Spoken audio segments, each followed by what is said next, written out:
विकास की नई आभा के साथ, नव्य और भव्य काशी के साथ साथ उत्तर प्रदेश और देश दुनिया के अंदर अपनी एक नई पहचान बना रहा है। और इससे बड़ी गौरव की बात क्या हो सकती है कि आजादी के अमृत महोत्सव वर्ष में भारत आदरणीय प्रधानमंत्री जी के नेतृत्व में दुनिया के सबसे बड़े उन 20 बड़े देशों का G20 के देशों के समूह की अध्यक्षता भी कर रहा है, जो भारत की नई ताकत का एहसास वैश्विक स्तर पर कराता है। एक तरफ हर एक क्षेत्र में, चाहे वह भौतिक विकास के नए प्रतिमान स्थापित करना हो, आध्यात्मिक और सांस्कृतिक विरासत को वैश्विक मान्यता प्रदान करना हो, विगत 9 वर्षों के अंदर की इस यात्रा को पूरा देश ही नहीं आज पूरी दुनिया महसूस कर रही है। आदरणीय प्रधानमंत्री जी के यशस्वी नेतृत्व में आज भारत दुनिया के सामने एक मिसाल बना है। लेकिन भाइयों बहनों, जहां एक और भारत की प्रगति पर, भारत की विरासत पर आज पूरी दुनिया गौरव की अनुभूति करती है, पूरी दुनिया भारत की तरफ आकर्षित होती है, भारत के लोकतंत्र को आज दुनिया अंगीकार करने के लिए लालायित दिखाई दे रही है, वहीं कुछ लोग हैं जो भाइयों बहनों, जो उत्तर प्रदेश में जब आते हैं तो उत्तर प्रदेश में भले ही उनकी कई पीढ़ियों को नेतृत्व दिया हो उत्तर प्रदेश ने, लेकिन उत्तर प्रदेश के बाहर जाएंगे तो उत्तर प्रदेश की निंदा करेंगे, देश के बाहर जाएंगे तो भारत के लोकतंत्र को कटघरे में खड़ा करेंगे। और जिन लोगों को 2004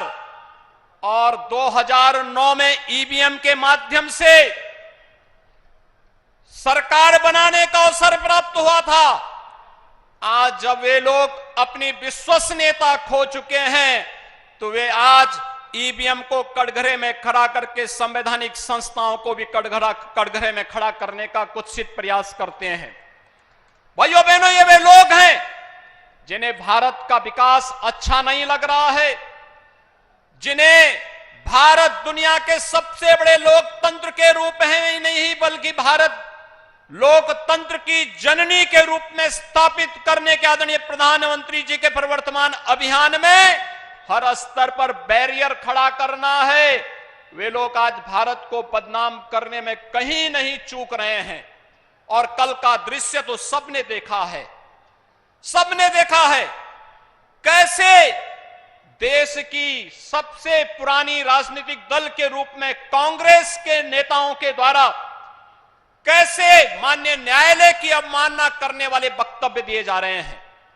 कैसे उनके द्वारा विभिन्न प्रकार के अवमानना से युक्त वक्तव्य देकर के इस प्रकार की बातें की जा रही हैं जैसे कि वो देश की संवैधानिक संस्थाओं को ये लोग कटघरे में खड़ा करके अपना उल्लू सीधा करना चाहते हैं। इन लोगों ने कभी भी देश के विकास के बारे में नहीं सोचा। जब आवश्यकता पड़ी तो जाति के नाम पर, क्षेत्र के नाम पर, भाषा के नाम पर देश को अलग अलग खेमों में विभाजित करने और वादों के नाम पर विभाजित करने का प्रयास किया। जब इन्हें अवसर प्राप्त हुआ तो इन लोगों ने देश में अपने स्वार्थ के लिए नक्सलवाद और आतंकवाद को बढ़ावा दिया। और जब इन्हें अवसर प्राप्त हुआ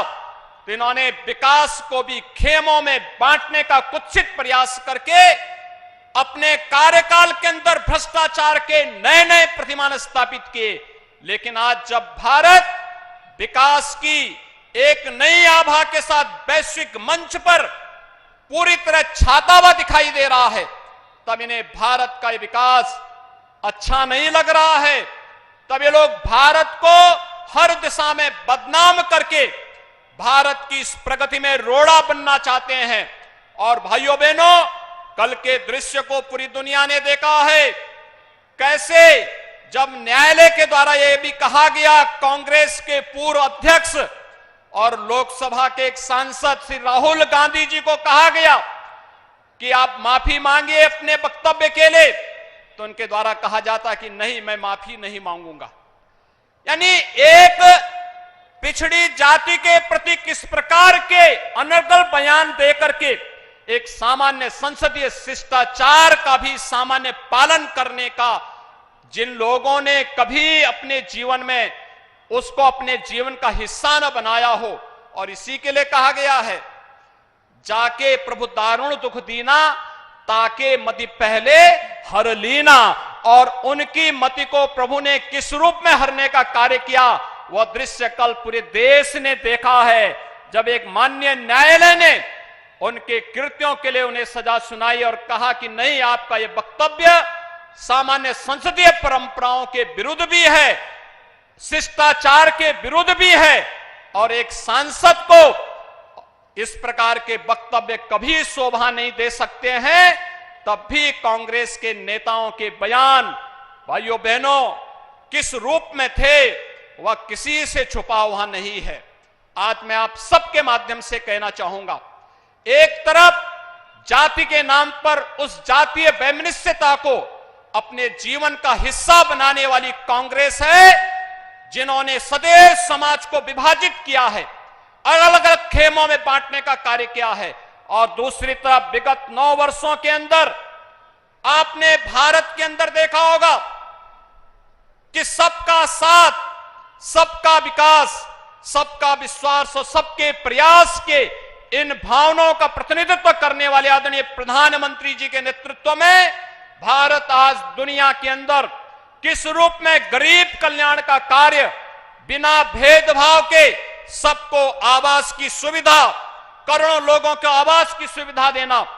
करोड़ों लोगों को शौचालय की सुविधा का लाभ देना, करोड़ों लोगों को बिना